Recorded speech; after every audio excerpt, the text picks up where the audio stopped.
في الحلقة اللي فاتت قلنا بلي العلاقات العاطفية تبادل للمنفعة، بجوجكم كتعطيو وبجوجكم كتاخدو. ملي كيكون التوازن هو هذاك، التبادل ما كيبانش ليك، كيبقى مخبي وما كتحسش بيه بحال فاش كتكون كتنفس. لكن فاش كيختل التوازن، التبادل كيطلع للفوق وكيبدا يبان على شكل حقد، احباط وموت بطيء ديال الانجذاب. دابا الا كانوا العلاقات دي ترانزاكسيون، خصنا نحافظوا على التوازن. علاش كاينين دي كوبل اللي بجوجهم كيعطيو، يعني بجوج كيعطيو بجوج كياخذوا باش يحافظوا على التوازن، لكن في الاخر العلاقه ما كتصدقش. في هذه الحلقه غنحاولوا نجاوبوا على هذا السؤال، وغنجاوبوا على اكثر جوج اسئله كيطرحوهم الناس في هذا الموضوع. اسئله اللي واقيلا انت براسك طرحتيهم، ولا كتعرف شي واحد سمعتيه قالهم لك. كتسمع راجل كيقول مثلا: دابا من مورا ما فهمت بلي اهم حاجه عند المراه هي الاهتمام، وليت كنشد ليها الخاطر، كنسمع ليها ما كاين غير صباح الخير، وكنسول فيها النهار كامل، وكنشبعها دي كومبليمون، وفين ما جاتني الفرصه كنخلي داكشي اللي في يدي وكنجري عندها باش نشوفها، واللي حبات خاطرها كنديرها. لكن غير وليت كندير بحال هكا، ما بقاتش كتعامل معايا مزيان، ما بقاتش كتحترمني، والحماس اللي كان فيها النهار الاول ما بقاش. والحاجه اللي ما بغاتش تفهم ليا هي علاش كنحس بها باللي كتبعد كل ما عطيتها الاهتمام. وغتلقى مرا كتقول: وقت ما بغاني كيلقاني حداه، كندير اللي في جهدي باش يكون فرحان، واللي تشهاها كنطيبها ليه. 3 سنين بالضبط وانا معاه، ما عمرني خليته يجري مورايا، ديما كنسهل عليه الامور. لكن علاش كنحس بلي راه بدا كيمل مني وما بقاش كيديها فيا؟ علاش كيبعد عليا وانا كنعطيه بالضبط داكشي اللي بغا؟ هاد جوج الاسئله عندهم نفس الجواب، والجواب غيخربق لك كاع داكشي اللي كنتي فاهم على العلاقات. لكن قبل ما نوصلوا للجواب، خصنا نوجدوا الارضيه، حيت الجواب ما غيكونش عنده حتى معنى من غير الا فهمتي هاد جوج ديال الحوايج هاد. اول حاجه، شنو مهم عند كل طرف؟ شنو بغى الراجل من المراه وشنو بغات المراه من الراجل؟ وهذا الشيء هضرت عليه في الحلقه الفايته. والحاجه الثانيه هي شحال خصك تعطي من كل حاجه، يعني شنو هما الحوايج اللي خصك تكثر منهم، وشنو هما الحوايج اللي خصك تعطي منهم غير شويه. الحوايج اللي خصك تعطي في العلاقه كينقسموا لجوج ديال لي كاتيجوري. النوع الاول داير بحال الذهب، كل ما كان نادر وكان قليل، كل ما كانت القيمه ديالو كبيره. الا عطيتيه بكثره، القيمه ديالو كتنزل. النوع الثاني داير بحال الاكسجين، الوجود ديالو بكثره هو اللي كيعطيه القيمه ديالو. اغلب الناس ما كيفرقوش ما بين هاد جوج الانواع. داكشي اللي خص يكون نادر ويعطيوه للطرف الاخر بالعقل كيعطيوه بكثره، وداكشي اللي خص يعطيوه بزاف ويوفروه ويكون ديما كيوليو مره يعطيوه ومره ما يعطيوهش. يعني المشكل ما بقاش في واش كتعطي، لكن في شحال خص تعطي من كل حاجه. وهذا هو الغلط اللي طاح فيه الراجل والمراه اللي هضرنا عليهم في الاول، ما فكروش وما عطاوش اهميه للكميه اللي خص يعطيو. باش تزيد توضح لك الصوره، غادي نعطيك جوج ديال الامثله اللي بيهم غتفهم كلشي. اول مثال هو الذهب. دابا الذهب علاش عنده قيمه وساوي الثمن؟ عنده قيمه حيت صعيب تلقاه وصعيب تستخرجه من الارض. لكن تخيل دابا خرجتي غدا ولقيتي الذهب مليوح في الارض بحال الحجر، فين ما مشيتي كتلقاه، واي واحد يقدر يجمع منه الكميه اللي بغا. شنو غيوقع في نظرك للقيمه ديال الذهب؟ القيمه ديالو غادي تطيح في سيمانه، غيولي بحالو بحال داك الحجر اللي مليوح في الارض. الذهب والتركيبه ديالو باقيه هي 10 غرام ديال الذهب راه هي نيت 10 غرام ديال الذهب، لكن اللي تبدل هو ولا موجود وفين ما مشيتي كتلقاه. يعني ما بقاش معدن نادر، وملي ما بقاش نادر نقصات القيمه ديالو. كاينين شي حوايج في العلاقه ديالك كيخدموا بنفس الطريقه تماما، كل ما وفرتيهم بكثره كل ما القيمه ديالهم كتنقص. ماشي بالنسبه ليك، لكن بالنسبه للشخص اللي كياخذهم، كتولي كتعطيه الذهب وهو كيتعامل معاه بحال الحجر، حيت كثرتي عليه وعطيتيه اكثر من القياس، حتى ولا كيشوف الحاجه اللي كتعطيه ما كتسوى حتى حاجه. دابا غندوزو للمثال الثاني اللي غادي نخدموا به، اللي هو الاكسجين. دابا راك كتنفس وما كنتيش كتفكر في التنفس حتى قلتها لك. في العاده ما كتجلسش تحسب شحال تنفستي ورد البال مع واش الاكسجين كاين ولا ما كاينش. عارف بلي الاكسجين راه كاين، وتايق بلي ما عمره غادي تقطع وممكن تعتمد عليه باش تبقى عايش. وما كيبانش لك بلي خصك تبدلو، حيت كتشوف القيمه ديالو كبيره، حيت كيوفر لك الاستقرار والامان. يعني القيمه ديال الاكسجين كتجي من الاستمراريه ديالو. لكن الا كان هاد الاكسجين مره كاين ومره ما كاينش، شنو اللي غادي يطرى؟ غتبقى عايش في ستريس، وربما تبدا تقلب على بديل اللي يعطيك امان واستقرار اكثر. دابا في العلاقه ديالك كاينين شي حويجات كتعطيهم دايرين بحال الاكسجين بالضبط، خصك ديما تبقى تعطيهم وتوفرهم بكثره، ونهار غتقطعهم الاساس ديال العلاقه غادي يتزعزع، وشريك الحياه ديالك ربما يبدا يقلب على راسو في بلاصه واحده اخرى. باش نلخصوا هادشي اللي قلنا، كاينين حوايج اللي خص يكونوا بحال الذهب ما خصكش تعطيهم بكثره، محتاجين للعمله ديال الندره، والقيمه ديالهم كتجي من الرساله اللي كيوصلوا.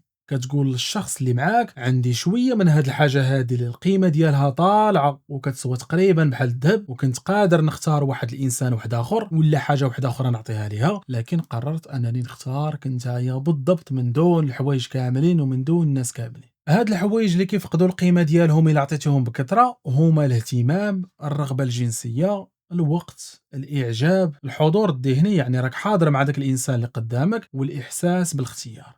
يعني كل ما كانوا هاد الحوايج قلال كل ما القيمه ديالهم كانت كبر، وإلا عطيتيهم بكثره القيمه ديالهم كتنقص. دابا ندوزو للحوايج اللي خص يكونوا بحال الاكسجين. هاد الحوايج هادو محتاجين الاستمراريه حيت هما الساس ولا باز اللي مبنيه عليهم العلاقه، والسؤال اللي كيجاوبوا عليه هو واش نقدر نعول عليه. القيمه ديالهم كتجي من الاستمراريه ديالهم، الانسان اللي معاه كيتيق بلي غادي تعطيه ديك الحاجه بدون انقطاع. وهاد الحوايج اللي كيبغيو الاستمراريه هما الموارد بجميع الانواع ديالهم: الوفاء، الاستقرار، الاحترام، المعامله الجيده، وانسان اللي تعول عليه ويكون سند. هادو خصهم يكونوا ديما وتوفرهم بشكل مستمر. الا مره كتعطيهم ومره لا، الثقه والاستقرار في العلاقه غادي يتزعزعوا. دابا نرجعوا للراجل اللي هضرنا عليه في الاول واللي غرق البنت اللي كان معاها بالاهتمام. قلنا الاهتمام هو عمله اللي خص تكون بحال الذهب. الغلط اللي دار هذا الراجل هو اعتبر الاهتمام بحال الاكسجين، النهار كامل هو كيسول فيها، كتصيفط ليه ميساج كيجاوبها في البلاصه، حياته كامله والاهتمامات ديالو كامله في الحياه والله ودايرين غير عليها هي، وبلا ما يقصد صيفط ليها ميساج مكتوب فيه انا ما عندي ما يدار وما عندي حتى حاجه مهمه في حياتي ودابا غنقابلك غير انت. هادشي خلاها تحس بلي الاهتمام اللي كيعطيها ما عنده حتى قيمه. القيمه ديال الاهتمام كتجي من الندره ديالو والخساره اللي كيتعرض ليها الشخص اللي كيعطي هذاك الاهتمام، حيت الوقت اللي ضيع كان ممكن يخدم فيه ويربح فيه فلوس مثلا، وهاد الخساره هي اللي كتعطي قيمه لذاك الاهتمام.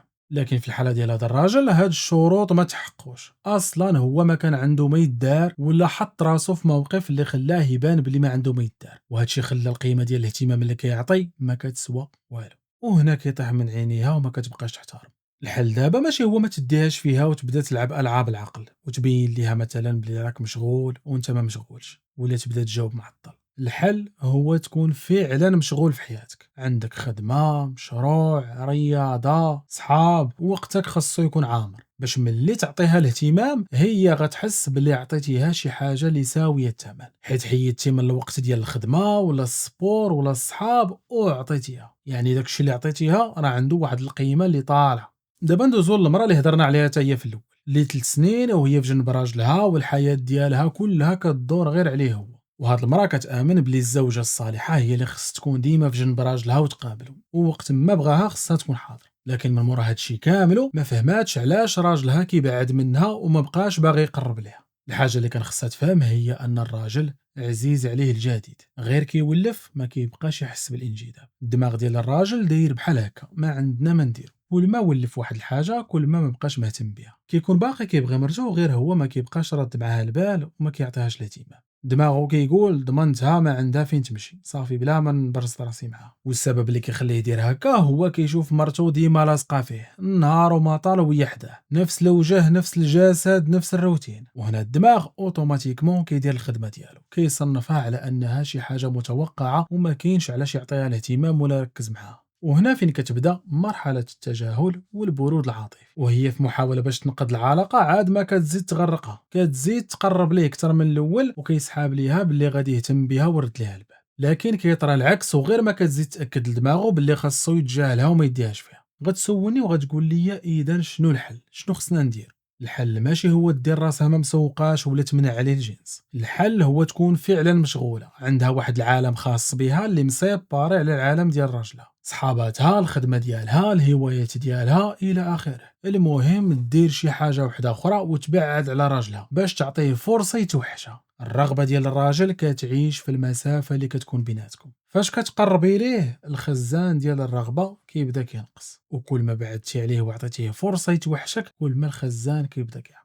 وبما ان الراجل عزيز عليه الجديد ما خصكش تخليه يولفك، سيري غبري واخا غير وسط النهار، ما تهضروش لا في تليفون لا في واتساب، المهم غبري باش فاش يجي بالليل ويشوفك غيحس باللي باغيك ودماغه باقي كيشوفك بلي راكي جديده ومازال ما دخلتيش في المرحله ديال يولفك. دابا انا عارف شنو يقدر يكون كيدور لك في راسك، غتقول لي هادشي كيجيب الكآبه، كتوصف لنا العلاقات بحال اللي راهم لعبه ديال الشطرنج، فين الرومانسيه، فين الحب، فين جوج ديال الناس غير كيبغيو بعضياتهم، وهذا الشيء بوحدو كافي. غنكون صريح معاك الى ابعد الحدود، هذا الشيء ما كاينش وما عمرو كان. لي كوب اللي طولوا بقاو مع بعضياتهم لسنوات ما عايشينش في شي عالم واحد اخر اللي ما فيهش هاد القواعد اللي هضرت عليهم. هاد الناس كيعيشوا في نفس الواقع اللي عايشين فيه كاملين، الفرق هو انهم فهموا القواعد وخدموا بها. ربما اكتشفوهم براسهم بلا ما يعاونهم شي واحد اخر، ولا كان عندهم الزهر وكانوا كيحترموا القواعد بلا ما يحسوا. المهم من هذا الشيء هو اللي ما احترمش القواعد راه ما يلوم غير راسو، وانت ولا انت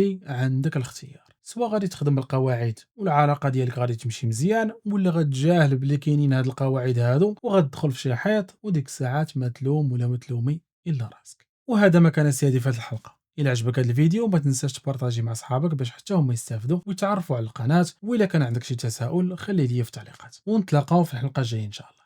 تحياتي.